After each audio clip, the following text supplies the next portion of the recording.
maybe the biggest mystery there is. Think about everything you see out there. Stars, galaxies, planets, us, all of it. Turns out that's only about 5% of the entire universe. Just 5. A tiny fraction. So the huge question, the one we're diving into today, is what's the other 95% made of? We're exploring what scientists call the dark sector. That's dark matter and dark energy. Our Well, everything we thought we knew about physics, about reality itself. Right, that's a big claim. So let's start with the name, dark sector. Why dark? It's not actually black, is it? No, not at all. It's dark simply because it doesn't interact with light or any kind of electromagnetic radiation. It doesn't absorb light, it doesn't emit it, it doesn't reflect it. So our telescopes, no matter what wavelength they use, visible, radio, X-ray, they just can't see it. Oh, okay. So how do we know it's there then? Purely through gravity. We see its gravitational pull on the things we can see on stars, on galaxies, on light itself. It's like tracking footprints in the snow. You don't see the creature, but you see its effect on the environment. And this invisible stuff isn't just a little bit of the universe, is it? Oh, not at all. When we do the cosmic accounting, the numbers are pretty staggering. Ordinary matter, that's the protons, neutrons, electrons, everything that makes up you, me, the stars, that's only about 5%. Just 5%. Wow. Yeah. Then you've got dark matter making up roughly 27%, and the biggest slice of the pie, about 68%, is dark energy. 68%. Exactly. And this isn't just one measurement telling us this. It's a consistent picture built from lots of different independent observations. It's like a cornerstone of the standard cosmological model now. Okay, so we have dark matter and dark energy. But they're different things, right? They do different jobs. Completely different, yeah. Think of dark matter as the universe's cosmic scaffolding, or maybe it's glue. It has an attractive gravitational force. It provides the extra gravity needed to hold galaxies together, to keep galaxy clusters from flying apart. Its equation of state, this value we use, is basically 0, like pressureless dust just pulling things together. Okay, so dark matter pulls. What does dark energy do? Dark energy pushes. It acts like an anti-gravity. It's this intrinsic energy of space-time itself, we think, and it's causing the expansion of the universe to speed up. Speed up. Speed up, yeah. Oh. And for that to happen, according to general relativity, it needs to have this really strong negative pressure. Its W value has to be less than -1/3. The simplest model, the one that fits the data pretty well so far, is Einstein's old idea, the cosmological constant, lambda. And that has W exactly equal to -1. So one pulls, one pushes. Completely different roles making up 95% of everything. How did we even stumble onto this stuff? It sounds like it took a while. It did, especially for dark matter. The first hints came way back in 1933. Fritz Zwicky, a bit of an eccentric astronomer, was looking at the Coma cluster of galaxies. And he noticed the galaxies inside the cluster were moving way too fast, just impossibly fast if the only gravity came from the stars and gas they could see. Right, they should have just flown off into space. Exactly. So Zwicky proposed there must be some hidden mass, some dunkel materie, dark matter, providing the extra gravitational glue. But that idea didn't catch on immediately. No, not really. It was considered a bit strange, maybe. It took until the 1970s for the next big piece of evidence. That came from Vera Rubin and Kent Ford. They were measuring how fast stars orbit within spiral galaxies. Okay. And Newtonian physics predicts that stars further out should orbit slower, right? Like planets in our solar system. Makes sense. But Rubin and Ford found that wasn't happening. Stars far out were orbiting just as fast as stars closer in, these flat rotation curves, they called them. Flat rotation curves, meaning? Meaning there had to be a huge amount of unseen mass extending way out beyond the visible light of the galaxy, forming this massive halo. That was the dark matter halo. And that evidence was much harder to ignore. Okay, so Zwicky in the 30s, Rubin in the 70s. A slow build for dark matter. What about dark energy? That sounds more recent. Much more recent and much more shocking, frankly. For years, cosmologists argued, would the universe expand forever, slow down, maybe even collapse back? Big crunch idea. Right. Well, the answer came in 1998. 2 separate teams, working independently, the High-Z Supernova Search Team and the Supernova Cosmology Project. They were using type Ia supernovae. Ah, yes, the standard candles. Exactly. Because these supernovae always explode with roughly the same peak brightness, you can use them to measure cosmic distances very accurately. So they were mapping the expansion history. They were, and here's where it got really wild. They found that the very distant supernovae were fainter than expected. Fainter, meaning further away. Further away than they should have been if the expansion was constant or slowing down. The only explanation was that the expansion of the universe is accelerating. Accelerating, not slowing, but speeding up. Speeding up. It was a Nobel Prize-winning shocker, and it meant there had to be something driving this acceleration, some energy with repulsive gravity. That's what we now call dark energy. Wow. So within about 60 years, we go from hints of missing matter to finding out the universe's expansion is running away. That really does demand new physics, doesn't it? Absolutely. Our standard gravity just couldn't explain either phenomenon on these scales. Which leads us to the current standard model, right? The Lambda CDM model. Exactly. Lambda cold dark matter. It's our concordance model because it brings together general relativity, the idea that the universe is pretty uniform on large scales, and these two mysterious components. So tell us about those components within CDM. Cold dark matter first. Right, CDM. The cold part means the particles were moving slowly in the early universe. This is crucial. Because dark matter doesn't interact with light, it could start clumping together gravitationally much earlier than normal matter, which was tied up with photons. Okay. So dark matter formed these kind of invisible gravitational seeds or scaffolding across the early universe.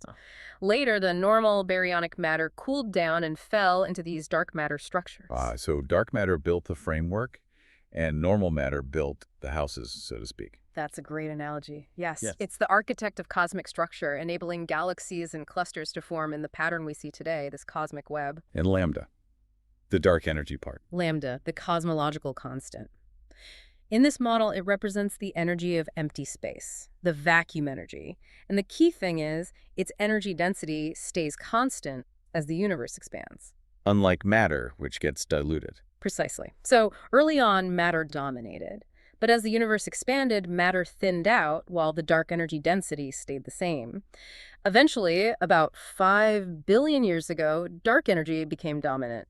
And that's when the acceleration kicked in. That's when the switch flipped from deceleration to acceleration. And this CDM model, despite sounding, well, kind of weird with these dark components, it works remarkably well, doesn't it? It's phenomenally successful. I mean, it accurately predicts the patterns in the cosmic microwave background, the CMB, that's the leftover heat from the Big Bang. The universe's baby picture. Exactly. It predicts the large-scale distribution of galaxies, how much hydrogen and helium were formed in the Big Bang, and crucially, it naturally incorporates the accelerating expansion. But there's a but, isn't there? A paradox. Yes, there's a huge but. The paradox is, how can this model work so incredibly well when its two main ingredients, making up 95% of the universe, have zero explanation within our established standard model of particle physics? Right. We know what they do gravitationally, but we have no idea what they are fundamentally. Exactly. It's like we have this incredibly detailed instruction manual for the universe, but 95% of the parts list is just labeled unknown component. It screams out that there's new physics waiting to be discovered. Okay, so let's dig into the evidence for dark matter a bit more. We mentioned rotation curves. What else points to it? Well, back to Zwicky's galaxy clusters, modern observations, especially using X-rays, show that the gas within these clusters is incredibly hot, millions of degrees. Hot gas. So it should be expanding outwards. It should be flying away rapidly. The only way that hot gas stays trapped is if there's a far deeper gravitational well than the visible galaxies alone can provide. Again, pointing to dominant dark matter. Makes sense. And wasn't there a specific galaxy cluster collision that was really key? Yes, the bullet cluster. That's often called the smoking gun. It was a collision between two galaxy clusters. What happened? The amazing thing is, we could map where the different components ended up after the collision. The ordinary matter, mostly hot gas, smashed together and slowed down in the middle, glowing in X-rays. Okay. But when astronomers mapped the total mass using gravitational lensing, how the cluster bends light from background galaxies, they found that most of the mass didn't slow down at all. It just passed right through. So the bulk of the mass sailed through, separate from the visible gas. Exactly. It showed clear separation between the baryonic matter, the gas, and the gravitational mass, mostly dark matter. Dark matter seems to be collisionless, or nearly so. That's really hard for alternative gravity theories to explain, but fits perfectly with dark matter. You mentioned gravitational lensing there. How does that work as evidence? It's a fantastic tool. General relativity tells us mass warps spacetime, and light follows that warped path. So, massive objects act like lenses, distorting the images of galaxies behind them. Like looking through the bottom of a wine glass. Kinda, yeah. By carefully measuring those distortions, we can reconstruct where the mass is, even if we can't see it. And these lensing maps consistently show huge clumps and filaments of invisible matter, dark matter, precisely where KDM predicts they should be. It's like seeing the invisible scaffolding directly. And the CMB, the baby picture, also confirms it. Oh, absolutely. The specific pattern of hot and cold spots in the CMB, those acoustic peaks, is incredibly sensitive to what the universe is made of. You just cannot get the pattern we observe without a very specific amount of non-baryonic, cold, dark matter being present in the early universe, interacting gravitationally but not with light. It locks in that 27% figure really tightly. Okay, the evidence seems overwhelming. So Yeah. what is it? What kind of particle could it be? That's the trillion-dollar question. For a long time, the leading candidate was the WIMBIM, the weakly interacting massive particle. Okay. These would be relatively heavy particles, maybe like 100 times the mass of a proton, interacting only through the weak nuclear force and gravity.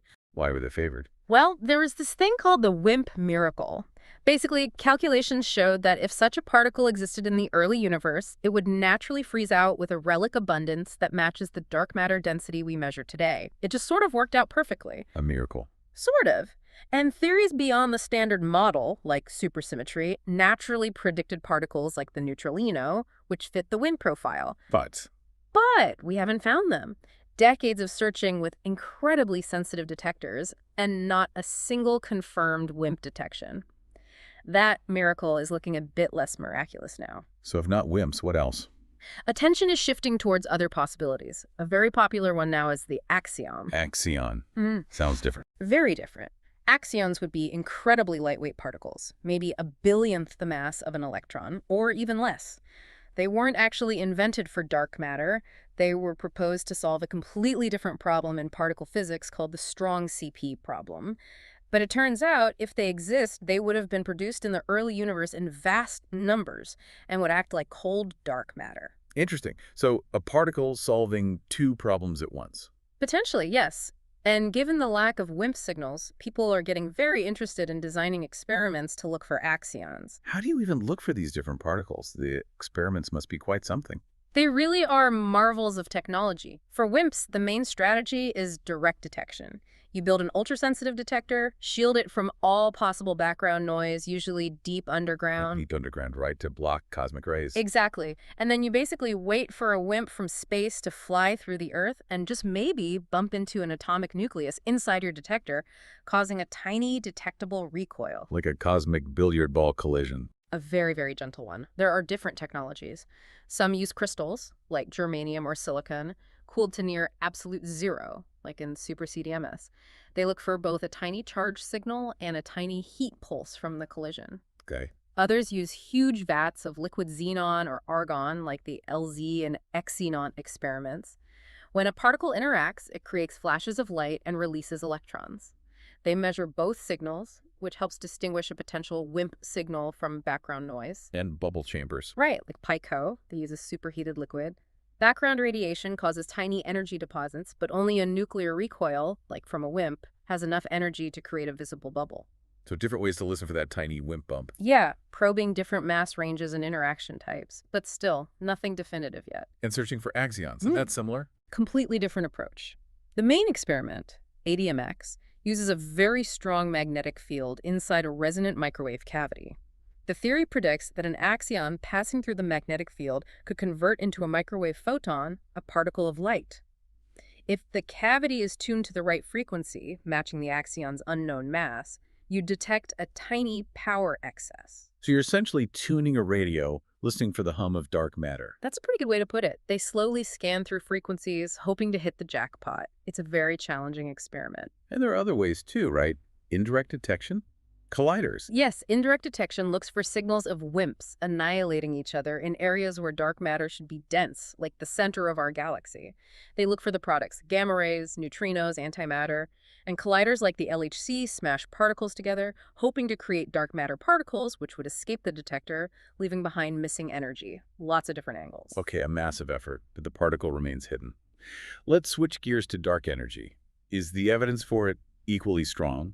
I'd say so, yes. As we mentioned, the Type Ia supernovae were the initial discovery of those standard candles showing the universe accelerating. Right, the faintness meant distance meant acceleration. Exactly. But we have another completely independent line of evidence now from baryon acoustic oscillations, or BAO. BAO, the standard The rulers. standard rulers, yes. Right. Think back to the very early universe. It was this hot, dense soup of particles and radiation. Sound waves rippled through it. Sound waves in the early Yeah. universe. And when the universe cooled enough for atoms to form, these sound waves kind of froze in place, leaving a characteristic pattern, a preferred distance scale, in the distribution of matter. Oh. This scale, which is about 500 million light years across today, got imprinted onto the distribution of galaxies. So we see galaxies slightly more likely to be separated by this specific distance than other distances. A cosmic measuring stick left over from the Big Bang. Precisely. And by measuring the apparent size of this ruler at different times in cosmic history, different redshifts, we can map the expansion history completely independently of supernovae. And does it confirm the acceleration?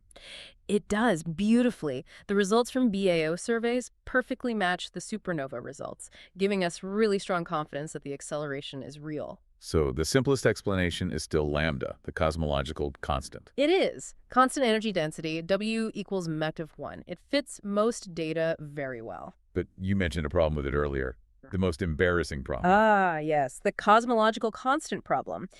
This is where things get deeply troubling for theorists. Our best theory of particle physics, quantum field theory, actually predicts that empty space should have energy, vacuum energy. Okay, that sounds like lambda. It does, except when you calculate how much vacuum energy there should be based on quantum theory, the number you get is enormous. It's about 10 to the power of 120 times larger than the value we actually observe for dark energy. 120 orders of magnitude wrong. Yes. It's not just wrong, it's spectacularly, catastrophically wrong. It's been called the worst theoretical prediction in the history of science. That does sound embarrassing. It tells us there's something profoundly fundamental we're missing about how gravity and quantum mechanics work together. Why is the observed vacuum energy so incredibly small compared to the theoretical expectation? We have no good answer. So if lambda is so problematic theoretically, what are the alternatives? You mentioned quintessence. Right. Maybe dark energy isn't constant. Maybe it's some kind of dynamic field, an ultralight scalar field slowly evolving over cosmic time.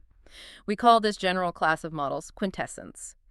In these models, the energy density of dark energy could change, and its equation of state, W, wouldn't necessarily be exactly manical 1. It could be netic 0.9 or manical 0.8, or maybe it even changes over time. That sounds more complicated, but maybe more plausible than that 10-120 problem.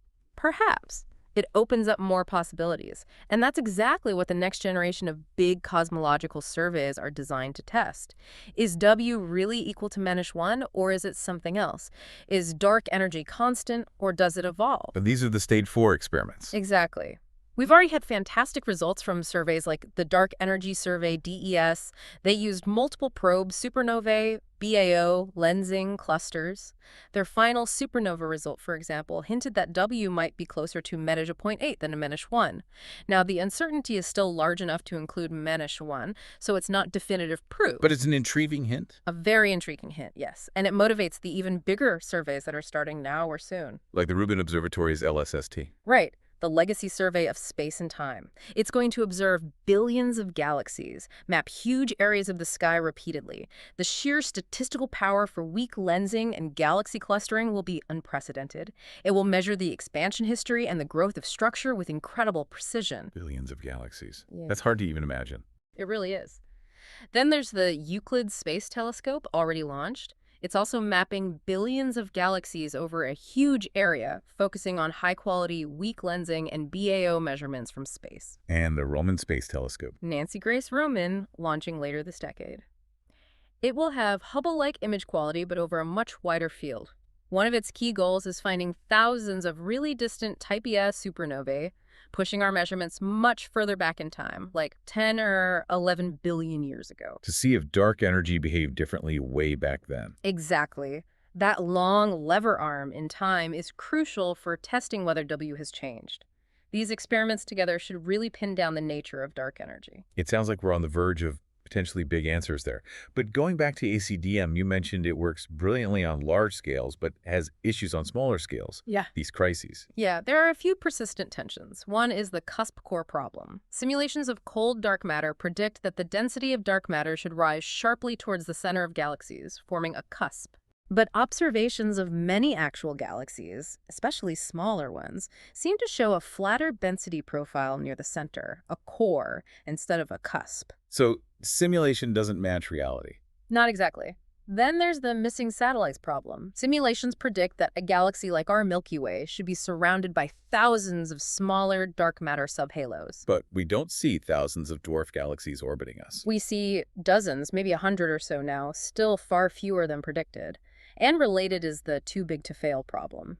Simulations say the most massive subhalos should have formed galaxies, but some of the brightest observed dwarf galaxies seem to live in less massive halos than expected. So does this mean CDM is wrong? Or is there another explanation? It's not clear yet. One popular idea that maybe these discrepancies aren't problems with dark matter itself, but with our understanding of galaxy formation, what we call baryonic physics. Baryonic physics, meaning normal matter stuff. Right. Things like stars being born, exploding as supernovae, blowing gas out of galaxies. These processes could potentially heat up the dark matter in the center or eject gas and prevent star formation in small halos, maybe turning cusps into cores and explaining the missing satellites. So messy, real-world astrophysics messing up the clean simulations. Possibly. Modeling these baryonic effects accurately is incredibly difficult, so it's still an active area of research. It might solve the problems, or maybe we do need a modification to the nature of dark matter itself, like maybe it's not perfectly cold or it interacts with itself slightly. Or could it be that we don't need dark matter at all on these scales? What about MOND, modified Newtonian dynamics? Ah, MOND. It's an intriguing alternative proposed by Mordechai Milgram back in the 80s. The core idea is that Newton's law of gravity itself changes at very, very low accelerations, below a certain threshold. So gravity just works differently, where it's very weak. Essentially, yes. And the remarkable thing is, OND naturally predicts the flat rotation curves of galaxies without needing any dark matter. It also explains that tight relationship between a galaxy's visible mass and its rotation speed, the baryonic-Tully-Fisher relation, almost perfectly. So it works really well for galaxies. It does, but it struggles badly on larger scales. Galaxy clusters still require significant missing mass even in MOD. And explaining the bullet cluster with that clear separation of mass and gas is extremely difficult for MOD. And it doesn't fit with cosmology. Not easily. Developing a relativistic version of MOD that's consistent with general relativity and observations like the CMB has proven very challenging. So MOD is great for galaxies, CDM is great for cosmology. How to bridge that gap is a big puzzle. It really highlights the tension, doesn't it? Okay, one last area. You mentioned hints that dark energy might be evolving, that might not be Negus 1. Yes, those hints from DES DC South Pole Telescope, they suggest a WO could be slightly greater than Manic 1. It's not statistically significant yet, not at the discovery level, maybe 2 or 3 sigma. But suggestive. Deeply compelling, I'd say. Enough to make it a prime target for Rubin, Euclid, and Roman.